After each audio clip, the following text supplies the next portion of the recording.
I was born June 16th, 1970 in San Diego, California. I've had a golf club in my hand from before I could even remember. My dad would hit balls in our backyard when I was crawling. I couldn't even walk, and he would keep an eye on me.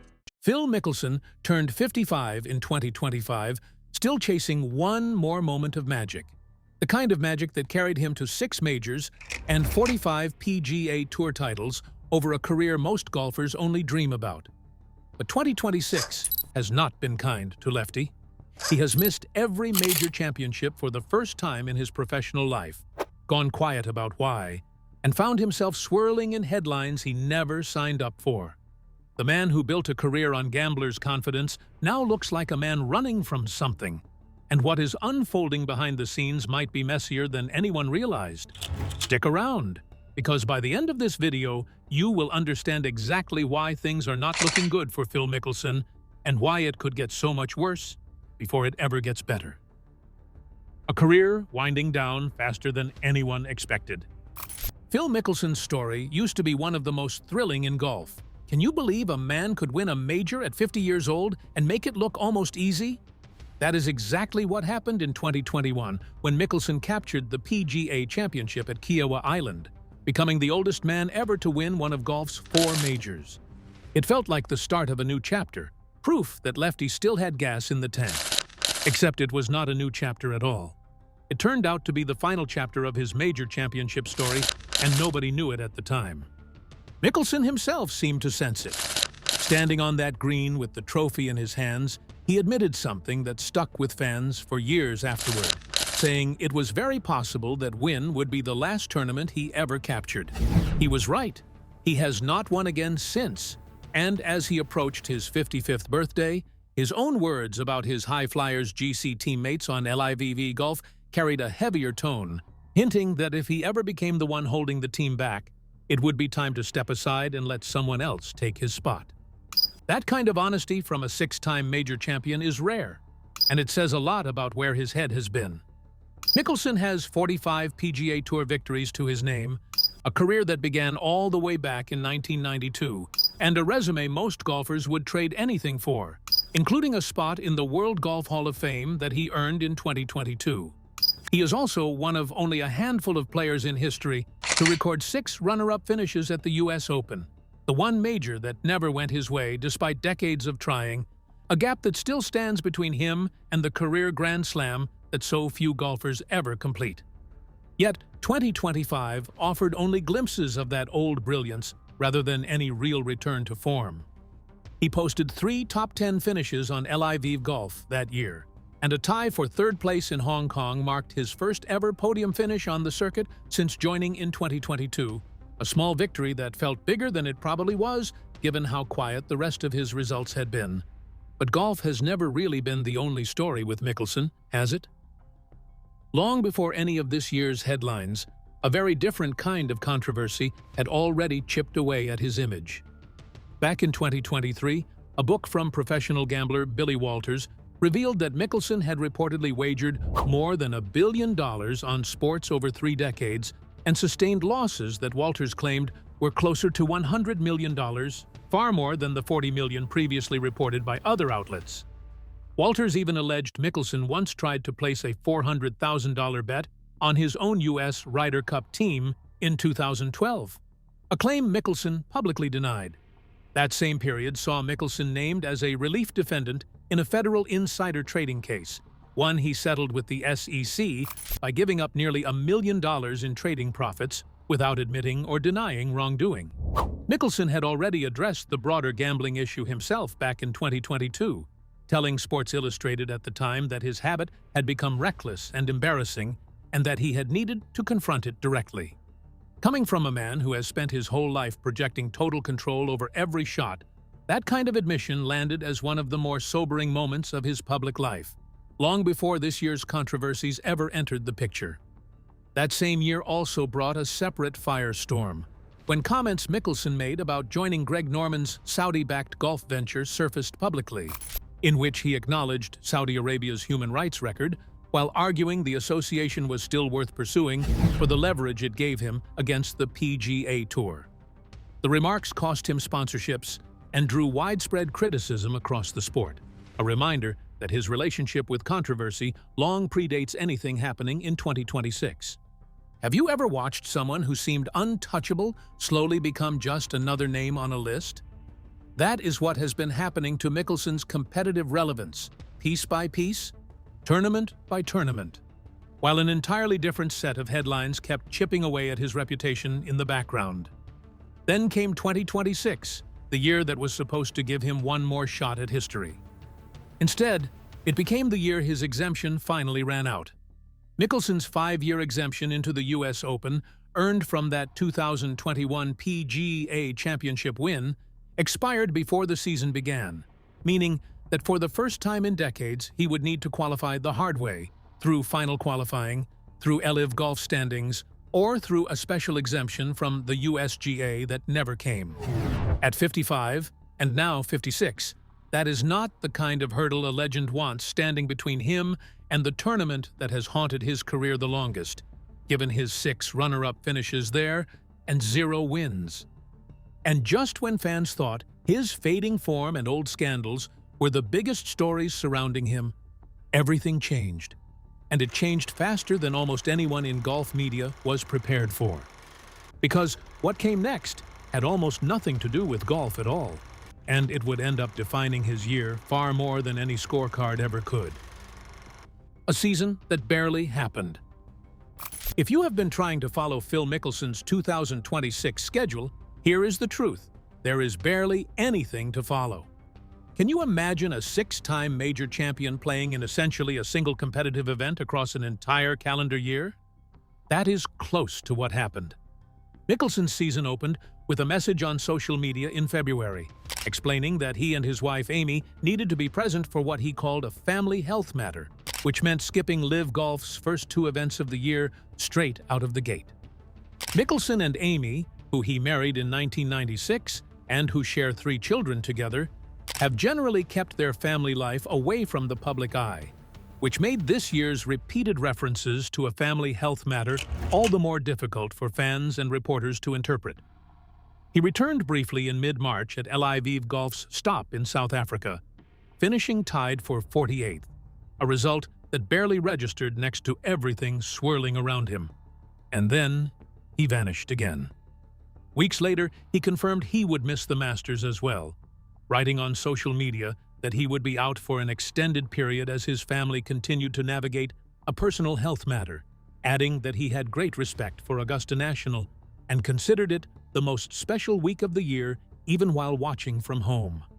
For a 3-time Masters champion who had made the trip to Augusta National almost every single year since his amateur debut there in 1991, missing it only once in more than 3 decades, that absence hit differently.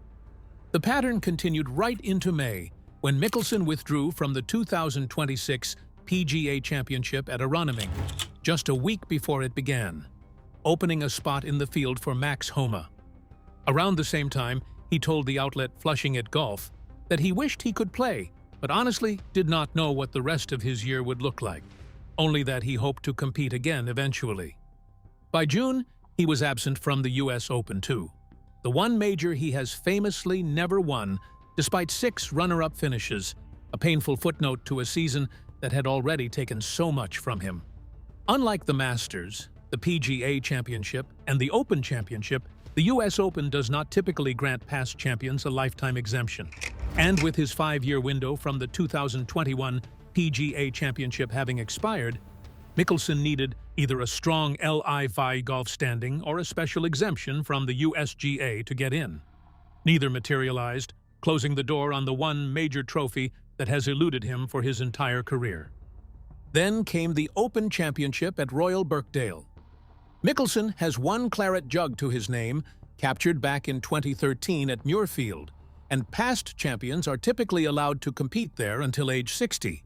Yet his name quietly disappeared from the tournament's playing field listing and moved into the non-playing category of exempt players, confirming that 2026 had become the first year in his entire professional career that he failed to appear in any of the 4 majors, a staggering milestone for someone whose name has been synonymous with major championship golf for over 3 decades.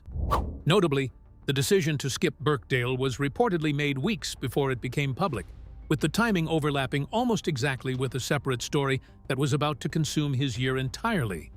So here is the question everyone in golf had been asking. If a family health matter was truly the reason behind these withdrawals, why did a second, completely unrelated storm arrive at the exact same moment? Fans wanted answers. Live Poivre Golf wanted answers. And honestly, so did the rest of the golf world. But what came next was not the kind of answer anyone was expecting, and it changed the entire conversation around Phil Mickelson almost overnight. The allegations that rocked his reputation. This is where things take a sharp and uncomfortable turn. This was not even the first time Mickelson had generated the wrong kind of headlines during a major championship. Back in 2018 at Shinnecock Hills, during the U.S. Open of all events, he famously chased down a moving ball on the 13th green and struck it while it was still rolling, a moment of pure frustration that turned into one of the most talked-about rules controversies golf had seen in years. That memory resurfaced this June, almost as if the sport could not escape a pattern of Mickelson controversies colliding with its biggest stages. In mid-June, a Golf Digest report from writers Joel Beal and Todd Leonard alleged that Mickelson had been asked to leave the Farms Golf Club in Santa Fe, California, over claims of inappropriate physical contact with a female employee. It was the kind of story that could have stood alone as a major headline in any other year. Instead, it was only the beginning. Less than 2 weeks later, golf journalist Alan Shipnuck published a much larger investigation through the outlet Scratch, built from interviews with 19 different sources. The report went further, alleging a pattern of conduct stretching back more than a decade and linking Mickelson's abrupt departures from 3 separate Southern California clubs, the Farms, the Madison Club, and the Bridges, to that same pattern. Among the most striking claims was one from Ashley Perez, former wife of PGA Tour player Pat Perez, who said Mickelson showed her an explicit photograph of himself in 2015 before making an unwanted proposition toward her. Can you imagine the weight of a report like that landing on a career already teetering on thin ice? Mickelson's camp did not stay silent for long. Through a spokeswoman, his team fired back at the Scratch report, calling it an anonymously sourced drive-by shooting that leaned heavily on implication without any named on-the-record sources to back it up. The statement pointed out that Scratch had been created and operated by the PGA Tour for nearly a decade before being handed to a new media company, framing the outlet's independence as questionable given Mickelson's very public and bitter departure from that same PGA Tour back in 2022. The rebuttal did not stop there either. Mickelson's representatives specifically disputed the idea that his wife Amy had played any role in orchestrating his exits from those 3 clubs, insisting that every decision to give up a membership was his alone and that he had never once been formally expelled or had a membership revoked. Notably, the statement did not deny that Mickelson showed Ashley Perez a photo of himself, only clarifying that it was topless rather than fully nude, and confirming that he had apologized for his conduct, while stressing that an apology should not be read as an admission of every single allegation made against him. Scratch's editor-in-chief responded publicly that the outlet stood firmly behind its reporting. It is hard to overstate how much that kind of controversy can reshape public perception overnight.